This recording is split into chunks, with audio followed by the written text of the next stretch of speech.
확률적으로 본다면 는 고지혈증 약이나 또는 진통제보다도 오히려 부작용이 훨씬 적거나 가볍습니다.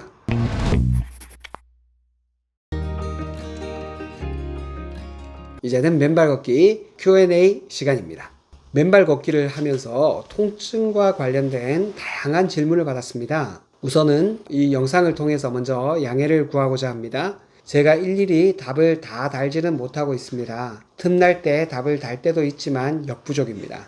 가급적 다양한 질문을 묶어서 영상으로 대답을 해드리려고 합니다. 그리고 이미 여러 번 말씀을 해드린 내용인데 영상으로나 댓글을 계속 남기기는 사실 좀 어렵습니다. 저희 유튜브 채널의 재생 목록에서 맨발 걷기와 관련된 내용들만 따로 이번에 묶어서 말씀을 드리는 거니까 참고해 주시기 바랍니다. 인터넷으로 알려진 대부분의 내용은 개인의 경험에 관한 것입니다. 개인의 경험은 참고사항은 될 수 있습니다. 그렇지만 완전한 의학적 기준이 될 수 없음은 꼭 이해하셔야 합니다. 자신의 상황을 감안해서 적절하게 조정해서 적용하시는 것이 좋습니다. 이어지는 내용 중 일부는 논문을 참고한 것이며 나머지는 제가 진료실에서 환자를 볼 때의 경험을 바탕으로 한 것입니다. 그러나 제가 직접 환자를 진찰하지 않은 상태에서 드리는 정보도 있는데 이런 것들은 분명히 한계가 있습니다. 저의 조언을 환자분들이 과도하게 절대적인 지식처럼 믿으시면 오히려 잘못된 길로 갈 우려가 있습니다. 그러니 증상이 나빠질 때는 가까운 전문병원을 찾아서 진찰을 받고 적절한 조언을 구하시기를 바랍니다. 앞으로 말씀드리는 내용은 대체로 맨발 걷기에 관한 긍정적인 내용보다는 부작용이나 불편했던 경험에 대한 내용, 의심스럽거나 조심스러운 그런 내용들이 많습니다. 지금까지 말씀드린 내용을 충분히 숙지하셨다면 이제부터 얘기하는 것들이 일부 사람들이 겪는 불편함과 조심스러운 내용입니다. 그렇지만 큰 원칙을 잘 따른다면 대체로 충분히 해소할 수 있는 것임을 아실 것입니다. 각각의 항목에 대한 긍정적인 답변이 거의 10배는 더 많지만 그 내용들을 일일이 다 영상으로 말씀드리기에는 너무 많은 시간이 필요합니다. 또 이미 앞에서 맨발 걷기의 효과에 대해서는 10가지로 정리해서 말씀을 드렸으니까 지금부터 하는 내용만 보고 맨발 걷기에 대해서 너무 겁먹지는 마시기를 미리 당부드립니다. 앞으로 말씀드리는 Q&A 모든 내용들은 의학적인 100%의 조언이 아닙니다. 반드시 여러분 개인에게 적절하게 적용하고 개인의 체력과 수준에 맞게 활용하시는 것이 가장 바람직한 활용법이 되겠습니다. 맨발 걷기에도 부작용이 있는가에 대해서는 좀 논란이 있습니다. 맨발 걷기는 자연스러운 행동이므로 이 과정에서 나타나는 불편한 증상들은 부작용이 아니라 몸이 회복되는 과정에서 나타나는 일시적인 반응, 즉 명현 반응이라고 해야 한다는 분들도 있습니다. 그런데 명현 반응이라는 게 사실은 한의학계에서도 별로 쓰이지 않는 단어입니다. 실제 의학적으로 쓰는 단어가 아닌데 중국 고서에 나오는 내용을 차용해서 쓰는 것이므로 이 책에서도 명현 반응이라는 용어는 쓰지 않으려고 합니다. 일반적인 통념으로는 치료를 했을 때 원하는 결과가 나타나기 전에 예상치 못한 불편한 증상이 나타날 때 명현 반응이라고 많이들 씁니다. 그래서 명현 반응은 일종의 호전 반응이라고 보는 경향이 있습니다. 그러나 모든 불편한 증상이 좋아지는 과정이라고 보기에는 무리가 있으므로 저는 이 책에서는 이상 반응이라고 부르겠습니다. 예를 들면 이런 것이죠. 맨발 걷기를 한 지 5일째인데 종아리가 너무 아픕니다. 맨발로 1시간 걸었는데 발이 아프고 열이 나는 것 같습니다. 맨발 걷기 시작한 지 며칠 되지 않았는데 뒤꿈치에 통증이 있어요. 이런 분들이 있었습니다. 충분히 그럴 수 있습니다. 제가 만난 맨발 걷기 마니아 중에는 이런 이상 반응을 극단적으로 참아가면서 하는 분이 있었습니다. 족저근막염이 있어서 발바닥이 아픈데도 석 달간 참고 했더니 다 해결되더라. 이렇게 얘기하는 분도 있었습니다. 제가 보기에 그분은 굉장히 의지가 강하신 것 같습니다. 일반적으로 이렇게 하라고 권할 수는 없을 것입니다. 대체로 맨발 걷기 후에 나타나는 이상 반응은 단계를 좀 낮추면 해결되는 경우가 많습니다. 이때 단계는 걷는 시간과 걷는 바닥의 종류를 말하는 겁니다. 걷는 시간을 줄이시거나 좀 더 부드러운 바닥을 선택하신다면 이상 반응이 대체로 해소됩니다.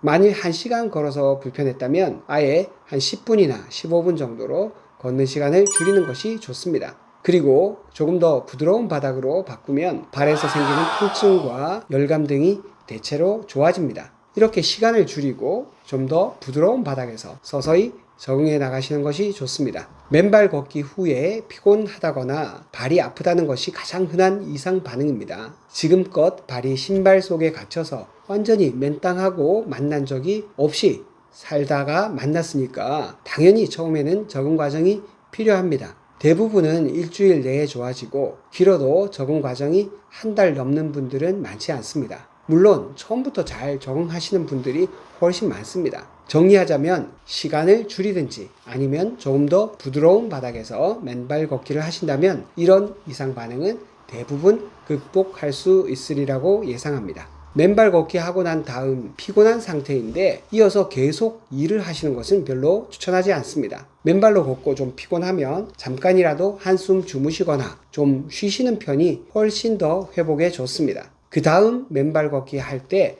훨씬 부담도 적고 할 때마다 기분이 더 좋아져서 꾸준히 할 수 있게 됩니다.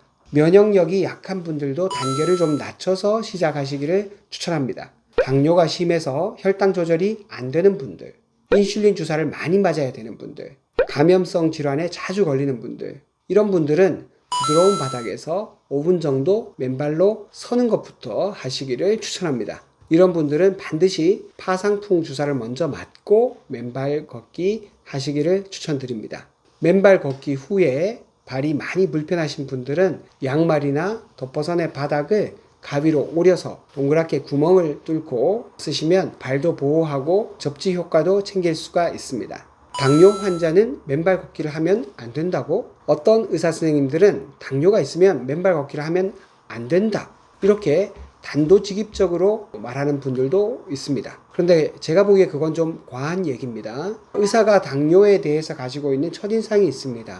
인턴 시절에 내분비 내과와 정형외과에서 아주 심한 당뇨로 인해서 발에 상처가 생겼는데 잘 아물지 않으니까 상처가 자꾸 깊어져서 결국 발가락이나 발의 일부를 잘라낸 분들을 드물지 않게 봅니다. 그 때문에 그런 걱정을 하는 것이 아닐까 생각합니다. 당뇨 환자의 발에 상처가 나서 잘 낫지 않는 것을 당뇨발이라고 부릅니다. 많은 의사가 당뇨에 발이라는 단어가 따라오면 자동적으로 끔찍한 모습의 당뇨발을 떠올리게 됩니다. 일반인들은 잘 보지 못하지만 의사들은 인턴 시절에 이런 당뇨발 수술을 받고 이 처치를 해야 되는 경우가 되게 많거든요. 그래서 당뇨가 있는 분에 대한 의사 선생님들의 우려를 충분히 이해는 합니다. 저도 똑같이 그런 경험이 있으니까요. 하지만 좀 더 자세히 살펴볼 필요가 있습니다. 확률적으로 본다면 맨발 걷기는 고지혈증 약이나 또는 진통제보다도 오히려 부작용이 훨씬 적거나 가볍습니다. 부작용이 걱정된다고 약을 아예 먹지 말라고 하지 않는 것처럼 혹시 부작용이 걱정된다면 부작용을 알려주고 잘 대처하는 방법을 알려주는 것이 더 바람직하다고 저는 생각합니다. 왜냐하면 맨발 걷기를 꾸준히 하면서 얻을 수 있는 효과가 만에 하나 생길 수 있는 그런 부작용에 비해서 무척이나 크고 다양하기 때문입니다. 물론 당뇨가 있는 분은 조심은 해야 됩니다. 한번 상처가 나면 정말 당뇨발처럼 그렇게 상처가 심해질 가능성도 없진 않으니까요. 그런 분은 맨발 걷기를 할 때 바닥을 더 잘 살피고 더욱 조심하는 것이 필요합니다. 위험할 정도로 당뇨가 잘 조절되지 않는 분이라면 꼭 파상풍 예방 접종을 하시기를 권합니다. 접지 신발이나 접지 양말을 사용하는 것도 좋은 대안입니다. 맨발로 걷는 것과 똑같지는 않겠지만 그래도 접지 효과를 좀 충분히 누릴 수 있습니다. 그리고 당뇨가 잘 조절되시는 분이라면 맨발로 걷고 난 다음에 발을 씻으면서 자기 발을 꼼꼼하게 체크하는 정도만 하더라도 큰 무리 없이 맨발 걷기를 즐기실 수 있습니다. 당뇨가 조절이 안 된다든지 면역이 떨어지시는 분도 맨발로 걷는 이 축복을 누릴 수 있도록 대안을 마련할 수 있으면 좋겠습니다.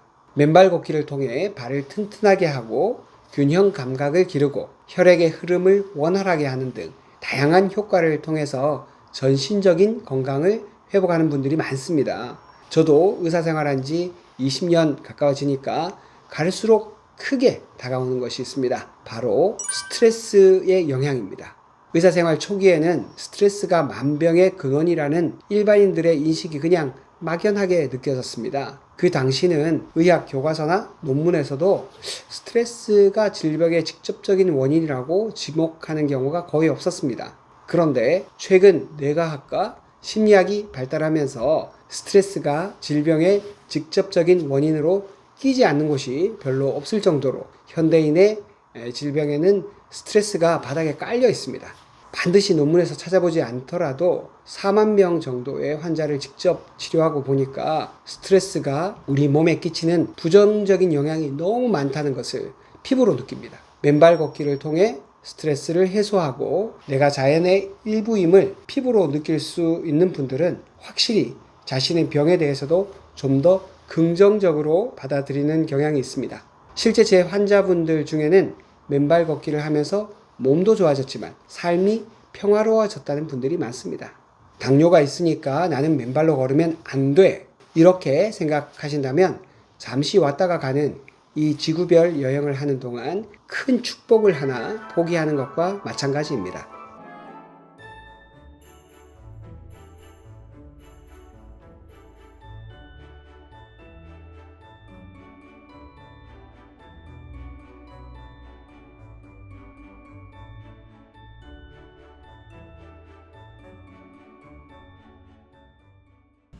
이 영상이 도움이 되셨다면 구독, 좋아요, 알림 설정까지 꼭 건강이 필요하신 분들에게 공유해 주시면 좋겠습니다.